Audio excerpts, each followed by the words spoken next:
Hello दोस्तों, NCERT की class में आप सभी का स्वागत है।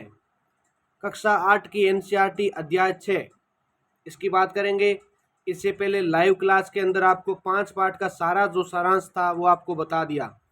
तो नेक्स्ट जो भी अपने कक्षा 8 के जो इतिहास के कक्षा एक तो अध्याय 6, अध्याय 7 और अध्याय 8 उसकी बात मैं आपके इस वीडियो में करने वाला हूँ। तो आप इसको ध्यान से देख लेना। बोर्ड क्लास कक्षा 8 के लिए तो बहुत ही महत्वपूर्ण है। और इसके साथ ही जो भी गवर्नमेंट टीचर एग्जाम की तैयारी कर रहे हैं या कोई भी एग्जाम की तैयारी कर रहे हैं, आरएस आईएएस या कोई भी एग्जाम जैसे second grade first grade REET, सबके लिए ये क्लास वेरी वेरी इंपॉर्टेंट। आइए शुरू करते हैं। पाठ का नाम है देसी जनता को सभ्य बनाना, राष्ट्र को शिक्षित करना। सबसे पहले अंग्रेज। तो देसी समाज को सभ्य बनाना है और उसके रीति रिवाजों और मूल्य मान्यताओं को बदलना है और भारतीयों को शिक्षित, सभ्य और अच्छी प्रजा बनाने का लक्ष्य रखना। ये कौन मानते थे? ये अपने अंग्रेज मानते थे। भाषाविद, एक ऐसा व्यक्ति जो कई भाषाओं का जानकार और विद्यार्थी होता है, वह अपने भाषाविद होता था। प्राच्यवादी, तो एशिया की भाषा और संस्कृति का गहन ज्ञान रखने वाले लोग क्या होते दोस्तों? तो प्राच्यवादी होते थे। अंग्रेज शिक्षा को किस तरह देखते थे? तो प्राच्यवादी की परंपरा सन 1783 में विलियम जोन्स नाम के एक सज्जन कलकत्ता आए। उन्हें ईस्ट इंडिया कंपनी द्वारा स्थापित किए गए सुप्रीम कोर्ट ने जूनियर जज के पद पर तैनात किया और कानून का माहिर होने के साथ साथ जोन्स एक क्या था? भाषाविद भी था। क्या था दोस्तों? भाषाविद भी था। फिर उन्होंने ऑक्सफोर्ड में एक ग्रीक और लैटिन भाषा का अध्ययन किया। उन्होंने क्या किया? ऑक्सफोर्ड एक यूनिवर्सिटी है जहाँ पर ग्रीक और लैटिन का अध्ययन किया और फ्रेंच और अंग्रेजी जानते थे और अपने एक दोस्त से अरबी सीखने के अलावा फारसी के सीख चुके थे। इसके अलावा संस्कृत, कानून, दर्शन, धर्म, राजनीतिक, नैतिकता, अंकगणित, चिकित्सा विज्ञान, विज्ञान, प्राचीन भारतीय पुस्तकों का समावेश अध्ययन शुरू किया। फिर हेनरी टॉमस कोलब्रुक, वह संस्कृत तथा हिंदुत्व के प्राचीन धार्मिक ग्रंथों के विद्वान थे। हेनरी टॉमस कोलब्रुक, नेथेलियन और जोन्स ने एशियाटिक सोसाइटी ऑफ बंगाल का गठन किया था। ये प्रश्न याद कर लेना कि हेनरी टॉमस कोलब्रुक, नेथेनियल और जोन्स ने एशियाटिक सोसाइटी ऑफ बंगाल का गठन किया और एशियाटिक रिसर्च नामक शोध संस्थान पत्रिका का प्रकाशन शुरू किया था। मदरसा, तो मदरसा किसे कहते हैं? तो सीखने के स्थान को अरबी भाषा में, सीखने के स्थान को अरबी भाषा में मदरसा कहा जाता है। ये किसी भी तरह का स्कूल या कॉलेज या कोई संस्थान हो सकता है। जैसे 1781 में अरबी, फारसी, इस्लामिक कानून के अध्ययन को बढ़ावा देने के लिए कलकत्ता में क्या खोला गया? एक मदरसा खोला गया। क्या ध्यान रखना आपको पॉइंट कि 1781 में एक अरबी, फारसी और इस्लामिक कानून के अध्ययन को बढ़ावा देने के लिए कलकत्ता में अपने क्या खोला गया? एक मदरसा खोला गया। और 1791 में बनारस में हिंदू कॉलेज की स्थापना की गई। ये प्रश्न भी पूरे के पूरे पेपर में आने के चांस है और जो भी गवर्नमेंट एग्जाम होते हैं यहाँ से सीधा क्वेश्चन बनते हैं। 1791 में बनारस में हिंदू कॉलेज और अपने 1781 में क्या खोला गया? एक कलकत्ता में मदरसा खोला गया था। फिर प्राचीन संस्कृत ग्रंथों की शिक्षा दी जा सके और देश का शासन चलाने में मदद मिले। मुंशी क्या होता? तो मुंशी ऐसा व्यक्ति होता जो फारसी पढ़ना, लिखना और पढ़ना जानता हो, उसे हम मुंशी कहते थे। फिर है पूर्व की जघन्य गलतियां। पूर्व की जघन्य गलतियां क्या थी? तो 19वीं सदी की शुरुआत से ही सारे अंग्रेज अफसर शिक्षा के प्राच्यवादी दृष्टिकोण की आलोचना करने यानी कमियां निकालने लगे। उनका कहना था कि पूर्वी समाजों का ज्ञान त्रुटियों यानी गलतियों से भरा है और अवैज्ञानिक है। उनके मुताबिक साहित्य अगंभीर और सतही था। इसलिए उन्होंने दलील दी कि अंग्रेजों को अरबी और संस्कृत भाषा व साहित्य के अध्ययन को बढ़ावा देने पर इतना खर्चा करना चाहिए। भारतीयों को पूर्वी समाजों के काव्य और धार्मिक साहित्य की बजाय ये पढ़ाना जाना चाहिए कि पश्चिम में किस तरह की वैज्ञानिक और तकनीक सफलताएं हासिल कर ली है। फिर मैकाले, तो 1835 में अंग्रेजों का शिक्षा अधिनियम पारित किया गया। अंग्रेजी पढ़ाना लोगों को सभ्य बनाने, उसकी रुचियों, मूल्यों और संस्कृति को आग बदलने का रास्ता हो सकता है। कलकत्ता का मदरसे और बनारस संस्कृत कॉलेज जैसे प्राच्य संस्थाओं को प्रोत्साहन न दिया जाए। फिर अगला बिंदु आता है कि व्यवसाय के लिए शिक्षा। तो 1854 में ईस्ट इंडिया कंपनी के लंदन स्थित कोर्ट ऑफ डायरेक्टर्स ने भारतीय गवर्नर जनरल को शिक्षा के क्षेत्र में विषय में एक नोट भेजा, जबकि कंपनी के नियंत्रण मंडल के अध्यक्ष चार्ल्स वुड के नाम से जारी किए गए इस संदेश को वुड का नीति पत्र या वुड डिस्पैच के नाम से भी जाना जाता है। ये प्रश्न आपके ये याद करने के लिए है। क्या है कि वुड्स डिस्पैच पत्र, तो आपको याद क्या करना है कि 1854 में ईस्ट इंडिया कंपनी के द्वारा एक लंदन स्थित कोर्ट्स ऑफ डायरेक्टर्स ने भारतीय गवर्नर जनरल को क्या दिया था, एक नोट भेजा शिक्षा को सुधारने के लिए। फिर प्राच्यवादी ज्ञान के स्थान पर जो प्राचीन धारणा वाले लोग होते हैं वो ज्ञान होते हैं, उसके आधार पर यूरोपीय शिक्षा को बल दिया गया और अपनाने से लाभ भी होंगे। और उसके मुताबिक यूरोपीय शिक्षा बिग के माध्यम से भारतीयों को व्यापार और वाणिज्य के विस्तार से होने वाले लाभों को समझने और देश के संसाधनों के विकास का महत्व समझने में क्या मिलेगी, अपने को मदद मिलेगी।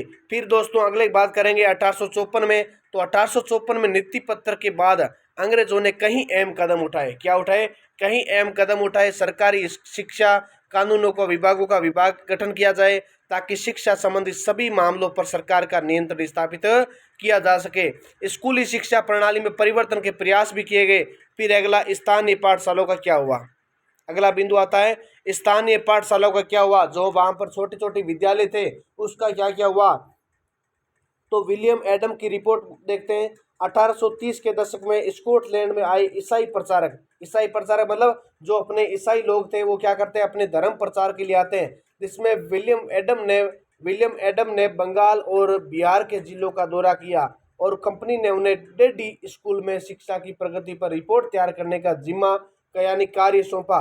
एडम ने पाया कि बंगाल और बिहार में 1 लाख से ज़्यादा पाठशालाएं, बंगाल में और बिहार में क्या पाया कि वहां पर तो 1 लाख से ज़्यादा क्या है, पाठशालाएं। पाठशाला का मतलब आप समझ गए, जहां पर किसी को शिक्षा दी जाती है, ज्ञान ग्रहण करवाया जाता है, वह चीज़ें पाठशाला होती है। फिर नई दिनचर्या, नए नियम। तो 19वीं सदी के मध्य तक कंपनी का ध्यान मुख्य रूप से बसे उच्च शिक्षा पर था, जबकि 1854 में कंपनी ने देशी शिक्षा व्यवस्था में सुधार लाने का प्रयास किया और कंपनी एक नई दिनचर्या, नए नियमों और नियमित निरीक्षणों के जरिए पाठशालाओं को और व्यवस्थित करने चाहते थे। यह होती है नई दिनचर्या।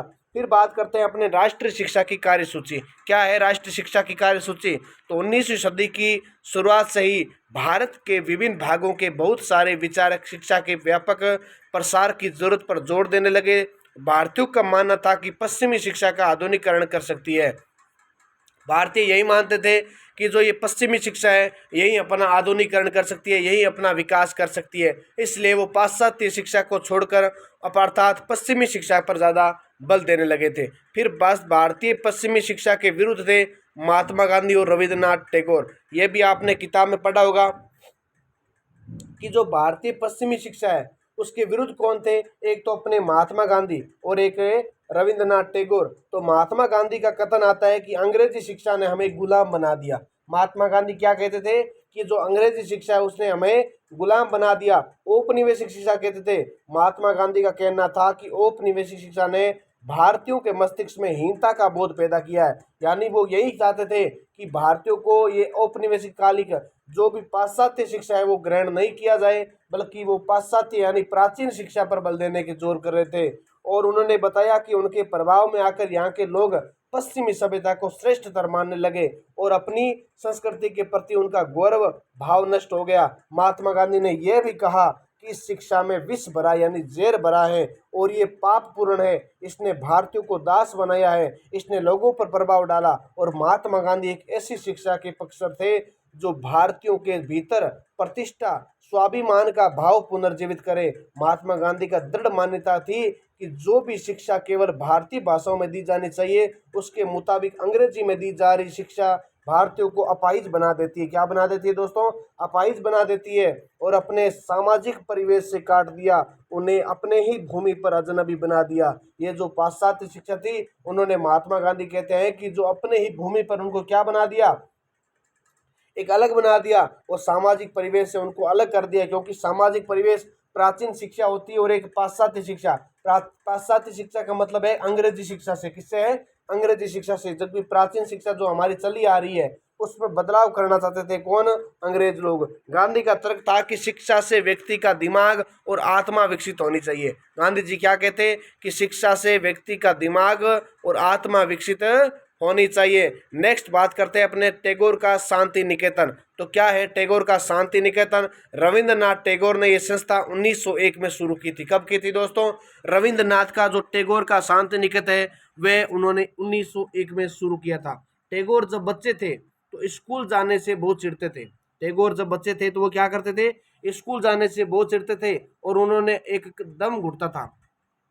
रविंद्रनाथ टैगोर कहते हैं कि जब मैं स्कूल जाता तो मेरा दम घुटता था। उन्हें स्कूल का माहौल दमनकारी यानी एक प्रकार से घुटन भरा लगता था, मानो स्कूल जेल हो, क्योंकि वहां बच्चे मन चाह कभी व्यवहार नहीं कर पाते। जब दूसरे बच्चे शिक्षक को सुन रहे होते थे तो टैगोर का दिमाग कहीं और भटक रहा था। कहने का मतलब टैगोर अपने आत्मकथा, अपने जीवन की बात बता रहे हैं कि जब स्कूल होता था तो मेरा वहां दम घुटता और वह दमनकारी लगता मुझे, मानो कोई जेल में बैठा हो, मन सा व्यवहार नहीं कर सकता। जब दूसरे बच्चे शिक्षक को सुन रहे होते तो टैगोर का दिमाग कहीं और भटक रहा होता। और जब वे बड़े हुए तो उन्होंने एक ऐसा स्कूल खोलने के बारे में सोचा जहां बच्चे खुश रह सके, जहां वे मुक्त और रचनाशील हो सके, वह जो करके सीखने पर बल दे, जहां पर बच्चे क्या करें, खुद क्रियाशील हो, जहां बच्चे मुक्त हो, किसी प्रकार की पाबंदी नहीं हो, अपने विचारों को समझ सके, उस प्रकार का टैगोर का क्या था? ये शांति निकेतन था। फिर टैगोर का कुछ कथन आता है, बचपन का नाम अपने आप सीखने का समय होना चाहिए और शिक्षा व्यवस्था के कड़े और बंधनकारी अनुशासन से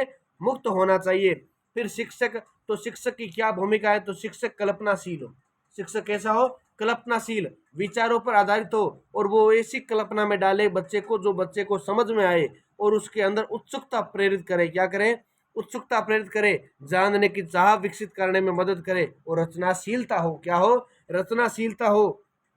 गांधी, तो गांधी क्या कहते हैं? बालक के दिमाग और आत्मा का सर्वोत्तम विकास शिक्षा से ही संभव है। ऐसे फैक्ट आपकी परीक्षाओं में पूछते हैं, याद करने की जरूरत है। आप यहाँ से देखें, गांधी बालक के दिमाग और आत्मा का सर्वोच्च विकास शिक्षा से ही संभव मानते हैं। साक्षरता न तो शिक्षा का अंत है और न इसकी शुरुआत, ये तो केवल क्या है? एक साधन है। इसका कहने का मतलब सीधा यही है कि गांधी जी शिक्षा को कभी भी साध्य नहीं मानते थे, बल्कि गांधी जी शिक्षा को एक साधन मानते। गांधी जी यही कहते कि साक्षरता न तो शिक्षा का अंत है और न इसकी शुरुआत मानी गई है। तो ये पाठ हुआ अपना छठा पाठ। छठे पाठ में हमने गांधी जी का क्या देखा? एक जो आश्रम व्यवस्था है, गांधी जी के जो विचार थे शिक्षा के संबंध में, और अपने टैगोर का शांति निकेतन देखा। क्या देखा? टैगोर का शांति निकेतन देखा था। आशा करता हूँ आपको ये पाठ समझ में आया होगा। इसी के साथ इस क्लास को यही विराम देते हैं। नेक्स्ट आपको अगले पार्ट में, सातों पार्ट में आपको समझाया जाएगा कि किस प्रकार से, अपने पार्ट का नाम है महिलाएं, जाति और सुधार। ठीक है, एक वीडियो में मेरे हिसाब से समझाना सही नहीं रहेगा, तो आप इसको ज़्यादा से ज़्यादा शेयर करना, लाइक करना, कमेंट करना। जय हिंद, जय भारत।